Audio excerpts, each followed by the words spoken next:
চারদিকে বনের মাঝে ছিল অপরূপ এক সুন্দর নদী। সেই নদীতে প্রতি সপ্তাহে বেড়াতে আসতো এক সুন্দরী মেয়ে। মেয়েটির নাম ছিল পরী।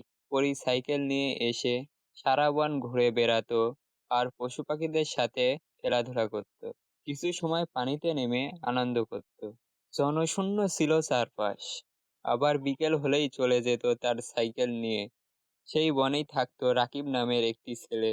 সে গরু চড়ায়, বাঁশি বাজায়, আর পরী যখন আসতো তখন দূর থেকে দেখতো। একবার হলো কি, আজ আমি বনের ওই দিকে যাব। বাহ! বনের মাঝে এত সুন্দর সাইকেল! কোথায় থেকে আসলো এই সাইকেল? না, এত ভেবে আমি কি করব? আমি তো চুরি করব। এখানে তো কেউ নেই। আমি নিয়ে যাই এই সাইকেল। বিক্রি করলে অনেকগুলো টাকা পাবো। বিকালে পরী যখন সাইকেলের কাছে ফিরে আসলো তখন দেখলো আমার সাইকেলটা কোথায় গেল? আমি তো এখানে রাখছিলাম। জায়গাতেই তো নাই নাই সাইকেল। এখন আমি বাসায় যাব কেমন করে? এখন আমি কি করব? তখনই পরীর মনে পড়লো বাবার কথা। বাবা, আজ আমি নদীর ধারে বেড়াতে যাইব। তুমি চাইলে যাইতে পারো না, তুমি এখনো অনেক ছোট। বাবা, যাইতে দাও না প্লিজ। আচ্ছা যাও, তবে সন্ধ্যার আগে ফিরি।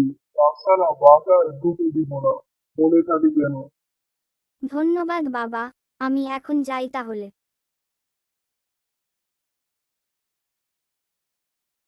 পরী তার বাবার কথা মনে করে আরো বেশি মন খারাপ হয়ে যায়। তখন আরো বেশি কান্না করতে থাকে। তখন ওই পথ দিয়েই যাচ্ছিল রাকিব। ওই দিক থেকে মনে হয় কান্না শব্দ পাচ্ছি। ওই মেয়ে মনে হয় কান্না করছে। আমি কাছে গিয়ে দেখে আসি। এ মেয়ে, তুমি কান্না করছো কেন? আমার সাইকেল হারিয়ে গেছে। এখন তো আর বাসায় যাইতে পারবো না। আমি জানি তোমার সাইকেল কোথায় আছে। সত্যিই বলছো? হ্যাঁ, চলো আমার সাথে। সন্ধ্যার আগে বাসায় না যাইলে বাবা আমাকে ঘরে নিবে না। চিন্তা করো না, আমি তোমার সাইকেলের কাছে নিয়ে যাব।